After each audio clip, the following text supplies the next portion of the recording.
This morning, I don't know if you heard this story. You've heard of the whole thing that some people have look at life and their point of view is that the glass is half empty. And then there's other people in life that look at life and they see things with the glass half full, right? Well, there was this family that had identical twins. But the only thing was, the only way they were identical was the way they looked. Their outlook on life was totally opposite, and because their outlook on life was totally opposite, they were opposite in every other way. The one twin, it just didn't matter what was going on. He could have got everything in the world and still been gloom and doom. The other one could have had bad things happen along the way, and, he was still happy and smiling. You know, if one was hot, then the other was cold. If one was complaining the TV was too loud, the other one complained that they couldn't hear. That's the way it was in this family. Well, one Christmas season, the boy's father decided to do a little experiment to see just how opposite and just how far these outlooks and perspectives went. So this is what he did. For the pessimistic son, he bought every new gadget that you could imagine, every toy, and he filled his room full of these things. And for the son that was an optimist, he filled his room full of horse manure.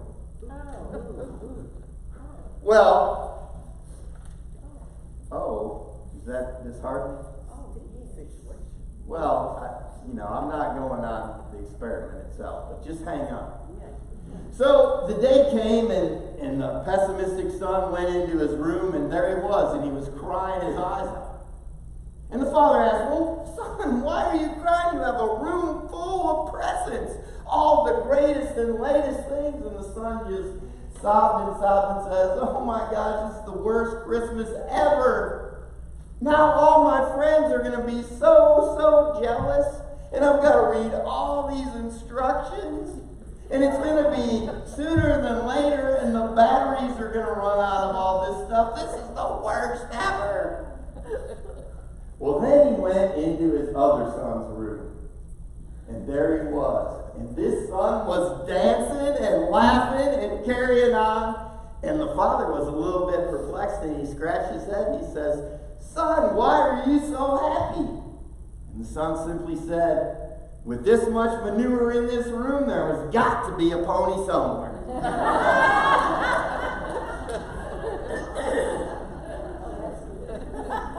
It's all about the way you look at it, right? Joy, and we've said it 2 or 3 times already at least, and I think the script even for today's service emphasized that joy is not dependent on our circumstances. It has nothing to do with that. That's happiness. Happiness depends on our circumstances, but not joy. Joy is something that's deep within our hearts, in our very, very being. It's something that, despite what's going on in life, despite what life may throw to us, it's that feeling of security, of safety, of peace, of hope. It's joy. So how many of you this morning are feeling joyful? A couple. Not everybody's hand went up. Are you nervous? We're in a group. It's all right. So how many of you are feeling joyful this morning? Woo! There we go. All right. I told you this was all about audience participation. All right. Well, I'm glad that you're feeling joyful. But the fact is, and the reality of this world is, it's not always easy to feel that joy in our hearts, right? Things happen. Things happen in life that are unexpected and catch us off guard and throw us off track. And so it's not always easy. I think there's a lot of different things that we try to make us joyful. This morning I asked you all to wear an ugly Christmas sweater, and today I'm decked out in a $20 Walmart jacket. And by the way, when we were passing the peace, Doug just made the comment that my tie was perfect. You get it? Perfect. Hey, sometimes we try to manufacture that joy in our lives. And even in this season, right, we get excited about putting the Christmas decorations up and going to parties and all of that. And we sing Christmas carols and attend all kinds of things and buy gifts and wait for anticipation to see what we might get this year. But you can't manufacture joy. And in fact, joy is something that even can be difficult during this time of year. I mean, the other day I went out to the Pinnacle. Talk about testing your joy. Woo! Yikes. I don't know. All I can say is that drivers from Virginia need a little bit of remedial training. Every time there was a block, somebody didn't use their Virginia. People. And the lines and of the expense can be tough. And you know, I think about the Christian faith, and you know, I'm not saying that every time that you just got to be whistling and humming and smiling and just on an outward appearance look like you're joyful. I know life is tough, but you know, the thing that kind of bugs me about Christians sometimes, and I'm going to be judgmental, I'm a Christian, so I can do this, right? So the thing that bothers me is that we seem to be able to suck the joy out of everything. Seriously. I mean, have you ever, watched, I watch all of you.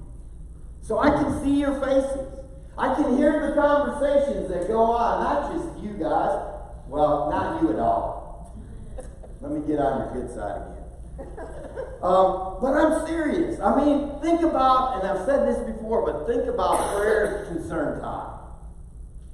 Now, we typically try to share how God's at work, where you've experienced God, your praises, but so many churches, it comes to that point in the service, and it could have been the greatest service ever. You come to prayer time, and oh my gosh, you just come out of there like depressed.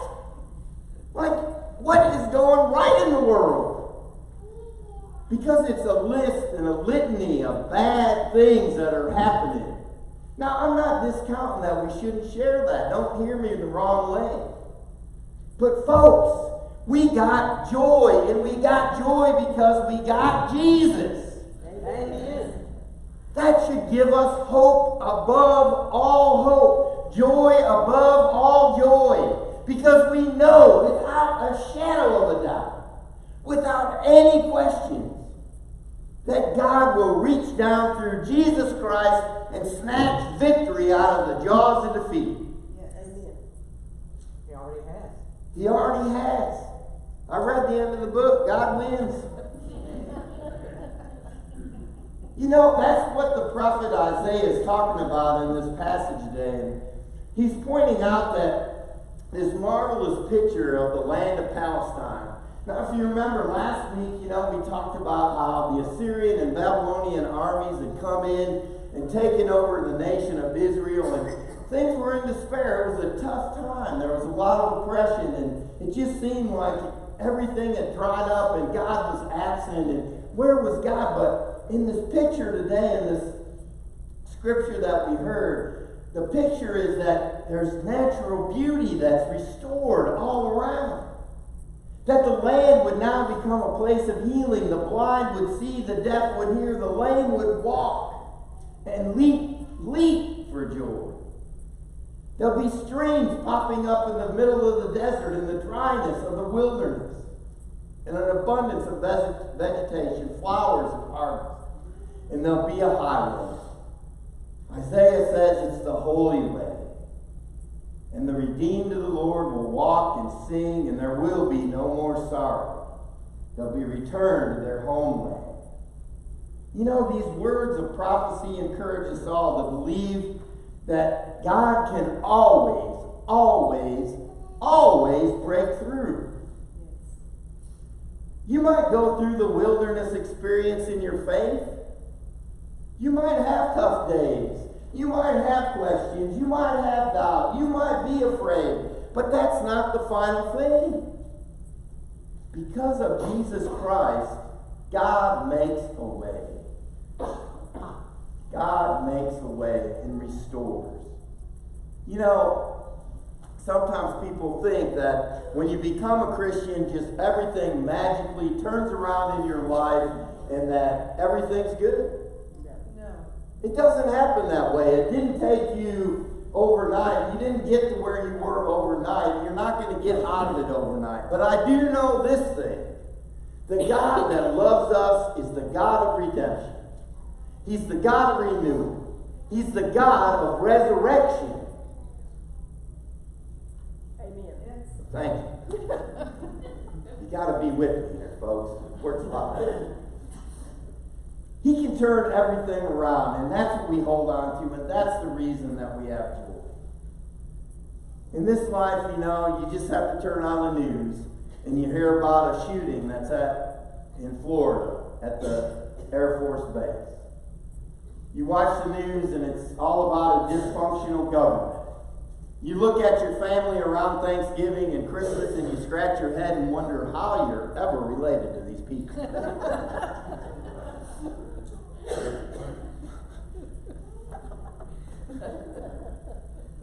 You know, it can be rough, but joy should always rule in the hearts of believers.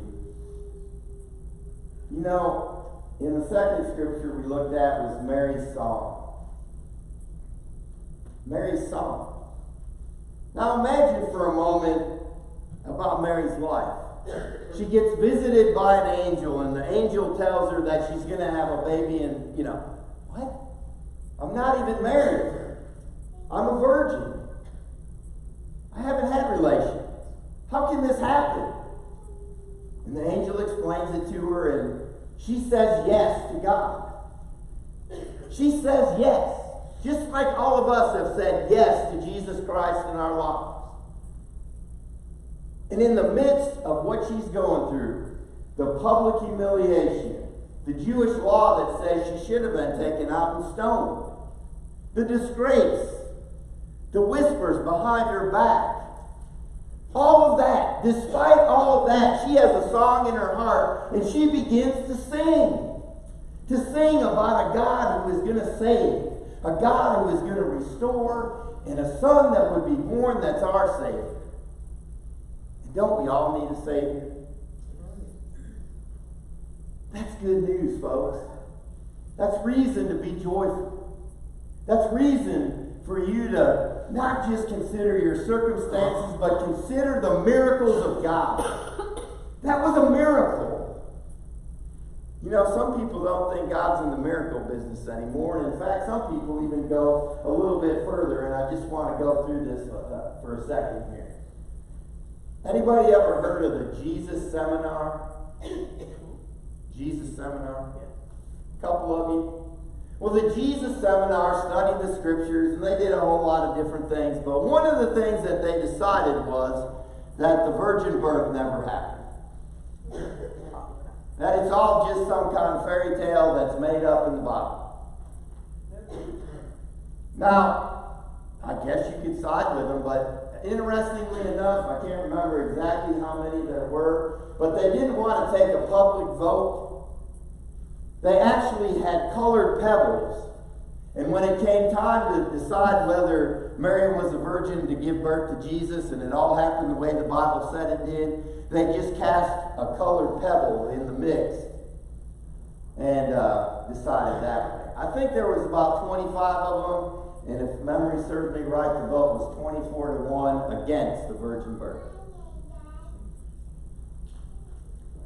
Now, you know, if you want to have a theological debate with me about all the stuff that's going on, that's fine. We can have that later. But to me, the Christian faith isn't about theological debates.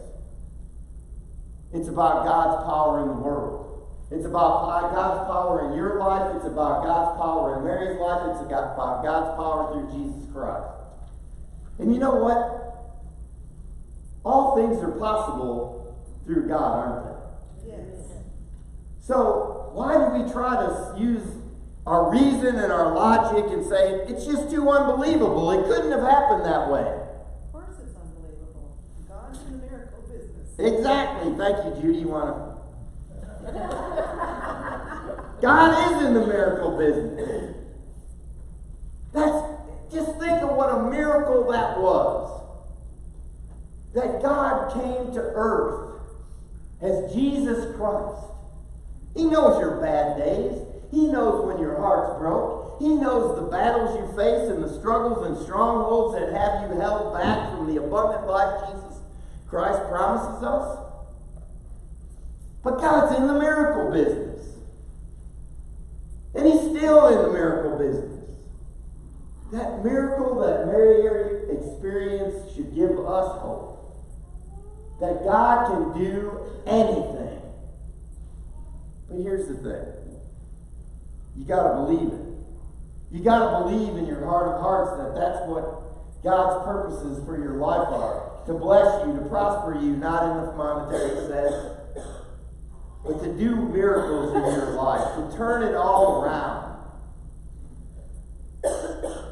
So, if you don't believe it in your heart of hearts, it's going to be hard to have joy.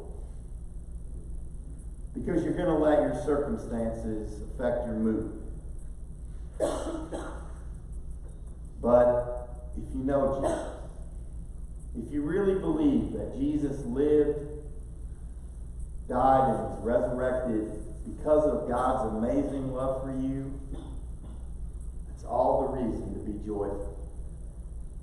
That's what Christmas love and Christmas joy are based upon. For God so loved the world that He gave His best. He gave His only Son for your sake.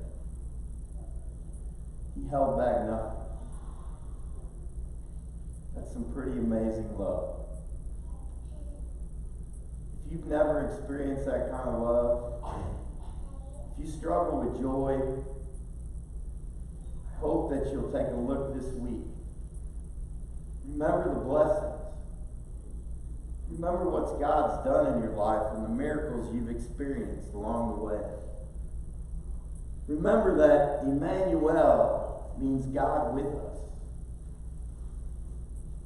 Remember that Jesus means God saves. Let us be joyful and sing joy to the world this season.